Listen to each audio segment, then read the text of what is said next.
I'm the hardest working guy that doesn't talk about it. So basically, I don't take any days off as far as working out. First thing in the morning time is you have to build your confidence. And every day you're constantly gaining and losing confidence. You're never staying the same.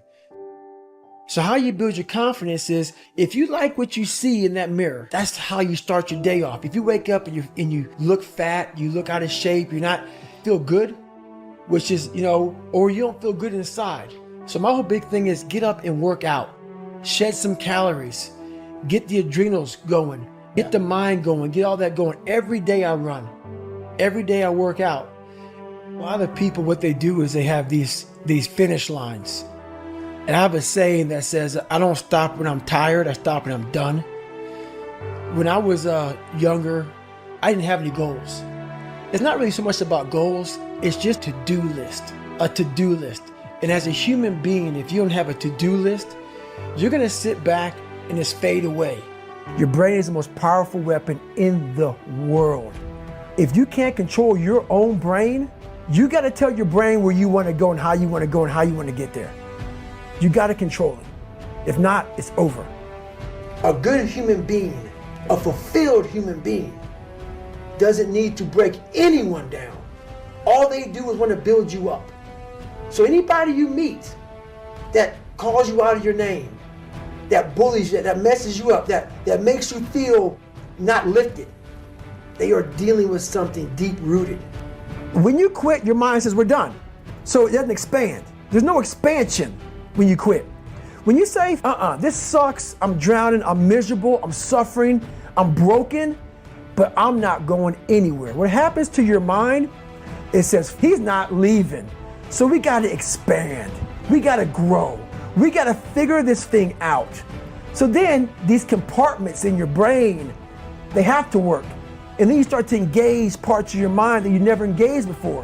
When you're in suffer mode and you say, I'm not gonna quit, you're forcing your brain now to operate on a level it's not used to. But then it becomes used to it. The only way anything gets accomplished, you gotta work hard. I can't remember what's in this paragraph to pass this test to get in the military. Read it again. Still not getting it. Read it again. But if you're not getting it, write it out. And guess what happened? I got it. I can't swim. I'm negative buoyant. Go back again. I can't swim. Go back again. Go back again. Go back again. I got it. I realized if I keep going back and going back and going back, your mind will say, okay, we're gonna figure it out, because he is not going to stop. I always equated working out to struggle. I struggled my whole life, but I ran from it. So I started realizing, man, I gotta start facing the struggle, and I gotta be mentally strong for the struggle. I'm training for life. Mentally, I'm training for life. I'm not training for to lift 400 pounds. And I found out on my own pretty much, is that through discipline, through self-discipline, through repetition, through tons of repetition of the same thing that you don't want to do, you develop mental armor for your mind. Start to armor your mind, because your mind's like, okay, we suffer every day. We do stuff that sucks every day. So then when the suck stuff comes, you're ready for it. I had two options: to either be that 300-pound guy who sprayed for cockroaches and made $1,000 a month, or I can totally just fail and fail and fail until I succeed. So I started calling recruiters up. I said, I'm gonna go be a Navy SEAL. There's a weight and height limit to get in the military. And I was 6'1" and 297. He saw me, put me through the weight standard, all this other stuff. And to get into the class I had to lose 106 pounds in less than 3 months. I was like, can't do that. I grabbed my chocolate milkshake and went back to Ecolab. And I said, this ain't gonna be it for me. There's a lot of quiet time. I shut out a lot of noise. I only have people in my life that need to be there. If you don't need to be in my life, I'm not about acquiring more friends. I'm not about noise. I'm about, okay, are you trying to go somewhere? You can jump on board. If not, I don't want to hear all your problems. Do you have a solution for your problem? That's what I'm all about right now. So I'm not about whining, complaining. I'm about, okay, we need to go this way. I'm big into visualization and also self-talk, but also like, where do I want to be in life? Where do I see myself? And then I start making these plans on how I'm going to get there. And I don't deviate from that plan. Because I realized once I was talking to myself the right way and all this wasn't in my mind, wow, I went from this kid who thought he was dumb, not successful, insecure, who stuttered when I first saw somebody, to a person who can now do all these things just because I now control my own mind. And I don't care. A lot of people say they don't care. When you get to the point where you really don't care, you become very, very dangerous. I'm not saying don't care like, I don't care if I do that. No, when you don't care about other people and how they view you, about how you walk, how you talk, how you dress, where you want to go with your life. You know, growing up, I didn't want to tell anybody I wanted to be in the military. Because why? Some of my black friends, I was afraid of what they think. You know, why do you want to join the military, man? I was afraid of what other people thought about me. So now, when I go in the military, I didn't know you want to join the military. Yeah, I didn't tell you because I was afraid of what you thought. Once again, man, you're allowing other people to shackle your mind. It's the worst thing in the world. And what's funny about that, I often say it, on the other side of that extreme place that I call suffering, there's a whole nother world that people have not even examined. But you have to go to that extreme place to examine it. We want to stay here in this comfortable place. Once you're going to push yourself to that extreme place, it's like a whole nother universe. It's almost like you're an astronaut and you've examined something like up in outer space. No, it's always been there. But you have to be going through all the muck to examine it. You realize, wow, God, through all this crap, there's a whole nother universe over here in my mind. Whole nother universe. I'm training my mind and my body and my spirit so it's all one, so I can handle what life is going to throw at me. Because the life I've lived, it throws a whole bunch at you. And if you're not physically and mentally prepared for that, you're just going to crumble and you're good for nobody. In times of suffering, what we do is we forget how hard we really are. Because that's what suffering is. Suffering is a test. That's all it is. Suffering is the true test of life. Is now where I'm at today. And that is, when you finally get to that point for me, it's forever lasting peace. Greatness isn't running 200 miles at a time or doing 4,000 pull-ups or being a SEAL. Greatness is whatever the hell you dreamed of in your own mind. You got to first see it. You got to first create this vision in your mind. And then that's when I come into play. Once you create this vision in your mind, it's how am I going to get there now? We are all great. No matter if you think you're dumb, no matter if you think you're fat, no matter if you are fat, no matter if you've been bullied, or no matter if you just got back from Iraq or Afghanistan and you have no legs or your arms or whatever, man. We all have greatness. You got to find the courage. You got to find the courage to put your Bose headphones on and silence the noise out of this world and to find it. That sets you apart from everybody else. And that's what it's all about. But what motivated me, this kid came from that. I'm in the hardest training in the world, in the worst shape of my entire life. What if I can graduate amongst these studs? All these guys around me, they're stallions, they're gladiators, they're all healthy. They're not broken like this. If I can start the hardest training in the world, broken, and graduate, you are now, from the weakest man, you are now the hardest man to ever live. If you can do this. Only those people who have been there a million times in their minds and have lived in that water and have suffered a million times and realize my legs may break, my knee may break, my bones will hurt. I will be the coldest I've been in my life. I will be miserable and accept that. Because what happens is, in 3 months later, my stress fractures were healed by running on them. When the mind and the body connect and you don't give yourself a way out. The only way out for me at that time was death. I'm going to be a Navy SEAL. Or I'm going to die trying, period. And my body said, roger that. We're going to get you through this. The only way out for me at that time was death. If I die, so be it. Everything I do, I'm not really comfortable doing.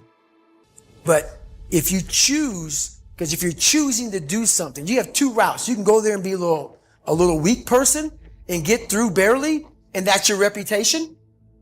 Or you can go through the hardest guy you can possibly be, and that's your reputation. If you're choosing to do something, attack it. because they're going to remember you as not attacking it. So I want to be remembered. You can hate me, but there's one thing you can't say about me. I didn't attack it. We all have two people. We all have two people. And I'm not saying you're crazy. We have the easy voice, which is that 20% telling yourself that I'm easy at 90% of my full potential, maybe 100% at that 20%. That's that voice that we all love. That's that very comfortable voice that's that mommy holding you saying it's going to be okay. Doesn't care how good you are, just loves you. Just loves you no matter how messed up you are in life. That's where you want to be at. So that's that one voice. This other voice that we walk very far away from is a voice saying, hey man, you ain't doing it. So we try to get this voice out of our head completely. And we live over here in this land. So what you have to do first is turn up this voice over here. So I came up with this thing called the 40% rule. It's like a car. You put a governor on a car. Let's say the car can go 130. That governor stops the car at 91. And you're driving thinking, man, I want to floor it, but I can't go any faster. We do that to our brain. We put a governor on our brain. It's like we feel pain, discomfort, suffering, all those words that we hate to say because we have this happy, peaceful world we live in now. We stop. We slow down. And if you can get through these different barriers and gain 5%, 2%, 3%, that 40% becomes 60. That 60% becomes 70 and 80 and 90. And then you'll hopefully one day near 100. I don't know many people who are probably at 100. We think we're there, but there's so much more. We all like to take this 4-lane highway, the easy highway. It has signs, it has restaurants. We all love that 4-lane highway. We always step over the shovel. And all I did was I picked up that shovel, and that shovel, I made my own path. And you may have big boulders and they may be getting 200 miles up the road faster than you, but going through this path of life, this journey over here that you make yourself, that's incredibly difficult. When it comes out the other end of that motherfucker, there's some glorious that you can't even explain to people. You have to create the real reality. So that's what I call my accountability mirror in my book. That's the real reality. Where the am I going to start from? So for me, I was lying to this, lying about that. So I had no starting point. Once you come face to face with who you are, you have a starting point. All right, I'm not real smart. I have no courage. I have no self-esteem. I have no nothing. Nothing. That's my starting point. Now we can move from there. But if I tell myself I'm strong, I have courage, I'm smart, and all these are lies, you continuously push that starting point backwards. So that starting point is the truth. The no bullshit truth that only you can tell yourself. It gives you a lot of power when you're able to go on a podcast this big and say, hey, tell me, I'll tell you anything you want to know. I no longer care. There's a lot of power in that. To be able to put your life on a billboard for the whole world to see and say, judge it, man. Judge it. Like just me talking about it makes me feel good. And that's another thing about it.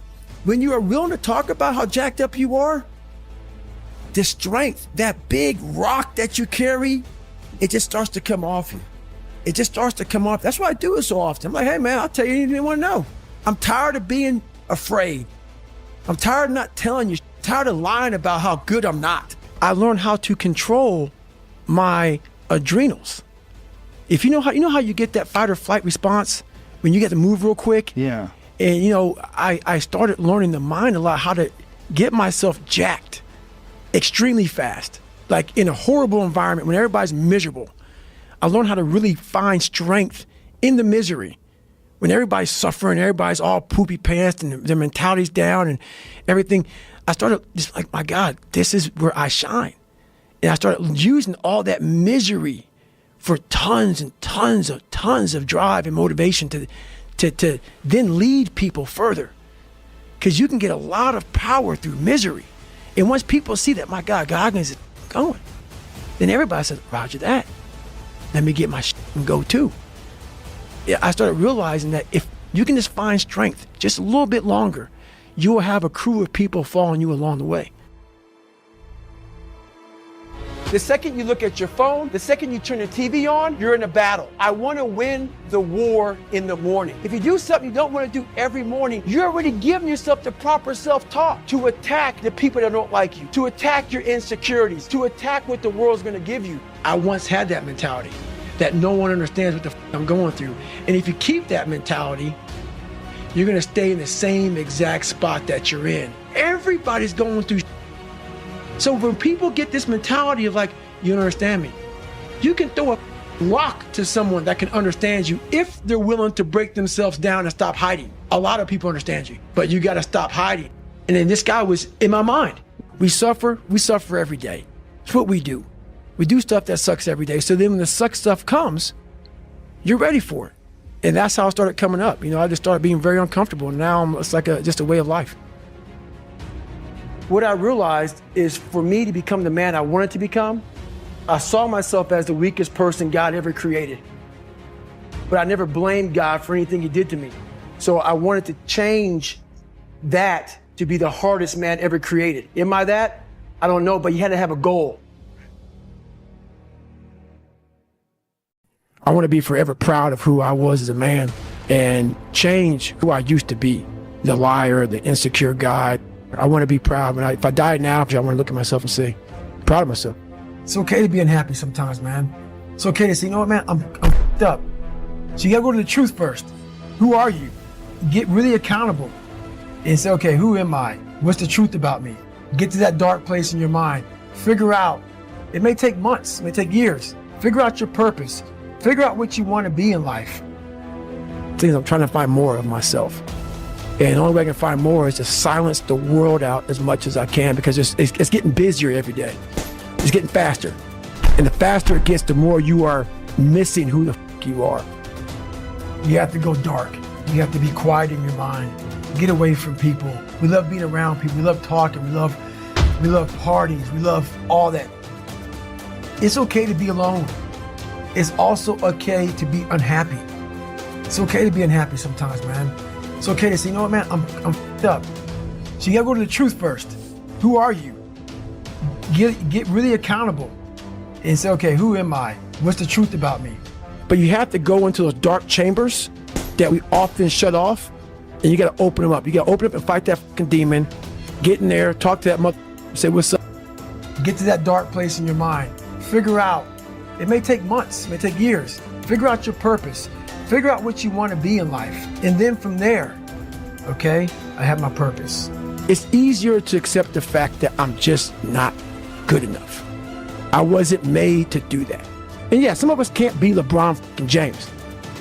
But I'll tell you right now, man, we can do a lot when it comes to this pure on guts and willpower and getting through. We have a lot more than we think we have. We like that person who says, hey, you know what, man, I don't feel good today, man. And they say, oh, it's okay, brother. Take a day off, maybe get a pizza and watch the game. We like that. Boy, my whole life. That's why my friends hate my ass, boy. Because I'm hard on me. If I'm hard on me, I don't give a f about you. Every morning, it starts with a run. And that's because that's the one thing I hate to do more than anything in the world. So that's like my cup of coffee.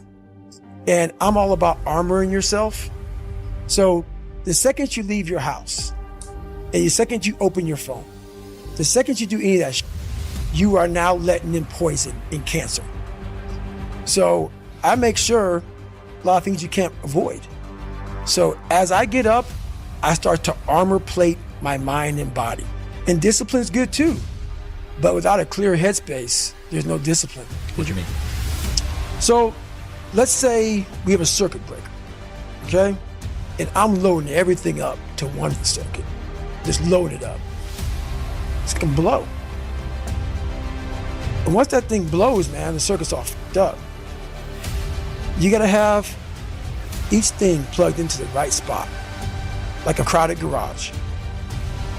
You can't put anything in it. Once your brain is crowded, discipline is great, motivation is great. But if you can't fit in your brain because it's all cluttered with there's no discipline. You may have it sometimes when it fits in that crowded garage of your mind, but you don't have the consistency that you need to have with that discipline. And people don't get that. Your mind has to always be clear. That's why I meditate 2 hours every single night, because I refresh, I reorganize the garage, which is my mind, every night. So then discipline's in there, organization, everything is in this right spot. So when I wake up, I'm ready to go. So we live in a world that we want to be as comfortable as we can. And we wonder why we have no growth. We wonder why when the smallest thing in our life gets difficult, we wonder why we cower and we run away. Because our whole life is set up in the path of least resistance. There's no room in that mind for discipline. There's no room for consistency. They may do it once or twice, but then the mind takes over and that garage comes in, and then it's like a circuit breaker, man. A circuit breaker just overloads and sparks. And our minds, that's our mind, man. It's like a circuit breaker that has so much shit in it, you keep on loading it, you can't put any more into it. I talk about it in there, man, so much about clearing space in your mind so that you have room for all those disciplines. Waking up early, taking those, they do mean something. But we don't get to that dark matter that is keeping you from clearing out that mental garage. People with a talent problem who are so talented, they're hard to train. They're hard to push. If you're their coach and you're trying to get them to see that we got to get you past this talent problem, we got to get you to the point where you're into that mental zone. Okay, we got to get you way past your talent. And it's hard for coaches to take these fighters or whoever past their talent. And on the other side of that is where they gain true levels. The levels beyond talent, that's where it really is. Because if you're able to take a motherfucker down to the deep end, while a motherfucker's just putting his toe in, feeling the water and shit, if a motherfucker's in the deep end, he's able to take you down there and he's mentally strong, it's over. It's over, man. Because they live in the deep end. They live in it, man. They thrive in it. When you quit, your mind does this. When you quit, your mind says, we're done. So it doesn't expand. There's no expansion when you quit. When you say, F you, this sucks, I'm drowning, I'm miserable, I'm suffering, I'm broken, but I'm not going anywhere. What happens to your mind is it does this. It says, he's not leaving. So we gotta expand. We gotta grow. We gotta figure this fucking thing out.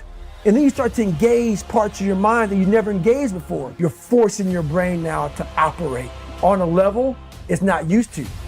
But then it becomes used to. When there's no more talent, what happens to you? Most people quit. Man, why am I always messing up right here? It's because you're performing to your talent. And then after that, your mind has nothing for you. I said to myself, who on this fucking earth would still be going right now? You are. You gotta be the hardest on the planet. Is it true? I don't give a At that time, right, it got me to the finish line of that race. I believed it. I believe it today. I put my phone away, I put it away, and I go dark. I go dark a lot, and it's because I have to find out. I'm on a journey of life, and we all have a different journey. And I want to be in my pine box, and I believe your spirit lives forever. It has to. It's too powerful. No way in hell that thing just dies when you die. I want to be able to look back on my life when I'm all dead and be so fucking proud of myself forever. This is all temporary to me. And break down situations very quickly within some trauma in your life, some devastation in your life, because it's going to come. The devastation, the trauma is going to come, and you can't allow that to become a Jersey barrier. It can't be a Jersey barrier. It has to be something that you can maneuver through very quickly and move forward. That takes a lot of toughness. We count on people too much to get us through shit. And we look to our right, we look to our left, we're looking for help. And if you can build that self, you can build that total accountability in oneself. And it's not about being selfish. I'm trying to create a better me. So hopefully people who are hearing this are taking it the right way, can say, I can run a mile. It ain't about running 205 miles. It doesn't matter. I want you to see how far you can go. The biggest trophy I own now is that book. The biggest trophy I own now is not the book itself, it's what's in the book. It's what, like, I don't give a fuck if that sells one copy. Honest to God, man. Like what I did, and that's what I hope people understand. Your life and the journey you put yourself through, there's nothing more than that. And that's all I want people to do is realize that you have to struggle. You have to struggle. The bigger the struggle, the bigger the peace. The bigger the suffering, the more peace. So a lot of this isn't your fault, why you do some things you do, why you feel the way you feel. But no one's coming back to save your ass. You have to go back to where it started, wherever that place is for everybody, and have the courage to go back there and start fixing what broke you. And that's when I was like, hey, I'm f***ed up. I'm gonna go back and fix this. And I know how to self-motivate. A lot of them don't know how to self-motivate, man. Like, we like to put the headphones on, like before the big game, and listen to the music. Yeah. What the f did you do when the headphones come off, bro? It's you in your own mind. Right. I know how to do that. That's the hard part, man. Do you ever listen to music when you run? Never. I wanted you to go home that night after you the living shit out of me, and I smiled in your face. I wanted you to feel worse than I did, and you were going home to a nice warm bed, and I was still out there in the grit, suffering for another 100 hours. I wanted you to think about me, knowing that I'm comfortable, being very unfucking comfortable. And I want you to think about when you went through fucking Hell Week, how uncomfortable you were and how bad you wanted to quit, knowing I'm not thinking that fucking way. So the dark side is something that I've designed. It's an evil place I can go that very few things can hurt me. And your brain is the most powerful weapon. I talk about that in one of these chapters. Your brain is the most powerful weapon in the world. Once you put away your phones and your computers and all that we have nowadays, yeah, it's great. We're up to date, but your brain is the only thing you have when you're going through depression, when you're going through hard times, when you're going through death, real life. You can't Google that. You're alone. You're alone. You may have a shrink you're going to, you may have a best friend you're going to, but there's 24 hours in a day where you're alone in this brain. And your brain is talking to you in all kinds of ways. And it wants to control you and pull you in these different pockets. If you can't control your own brain and your brain controls you, you got to tell your brain where you want to go and how you want to go and how you want to get there. You got to control it. If not, it's over. Trying to find more of myself. And the only way I can find more is to silence the world out as much as I can, because it's getting busier every day. It's getting faster. And the faster it gets, the more you are missing who the you are. So I trap my own mind a lot and say, look, man, I put my phone away, I put it away, and I go dark. I go dark a lot, and it's because I have to find out, I'm on a journey of life, and we all have a different journey. I learned how to really find strength in the misery. When everybody's suffering, everybody's all poopy pants and their mentality's down and everything, I started just like, my God, this is where I shine. I'm insecure here. This isn't the real me. I lied to you about that. I wanted your acceptance in life. All those things happen, but the thing about it is that we get judged so quickly by who we are. We don't know, we don't go to where it happened. Life created this person, me. And I had to realize, man, that's okay, man. It's not my fault. Now I gotta go back and fix it though. So a lot of this isn't your fault, why you do some things you do, why you feel the way you feel. But no one's coming back to save your ass. You have to go back to where it started, wherever that place is for everybody, and have the courage to go back there and start fixing what broke you. We have the ability to go in such a space if you're willing to suffer, and I mean suffer. Your brain and your body, once connected together, can do anything. And this 30 miles was the life-changing moment. I was out of it. I was in the worst pain in my entire life. I was, to me, on the brink of death. And I was able to chunk this 30 damn miles into small pieces. I was so driven, and I'm not gonna say motivated, because motivation's crap. Motivation comes and goes. When you're driven, whatever's in front of you will get destroyed. I sat in this chair and I was so driven to succeed in this race. This became a personal thing. This became me against this race, me against me. It just became something that I took so violently personal. And I broke this thing down into small pieces. I said, okay, I got to get nutrition. I got to be able to stand up. So I went through all these small steps and I was able to stand up. And then from standing up, I was literally walking around with my wife at the time. And she goes, you're not going to make the time. I got to mile 81.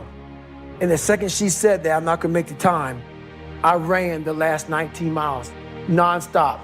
And people may listen to this and say, this guy is sadistic, he's crazy, No, if you know how I came up, you realize I was just a scared kid that found drive and passion to be something much better than what he thought he was.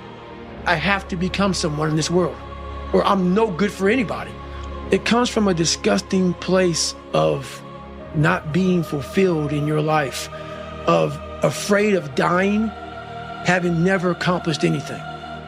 That's a fear that some people run away from, that people don't want to face. When you have a real fear of dying and being just another person, that I live to pay the bills, I made $1,000 a month. This is my life. I spray for cockroaches, man. If that makes you feel good, that's great. It didn't make me feel good. I wanted to, the first time in my life, after 26 years, it was 24, 25, wherever it was, I wanted to feel good about myself.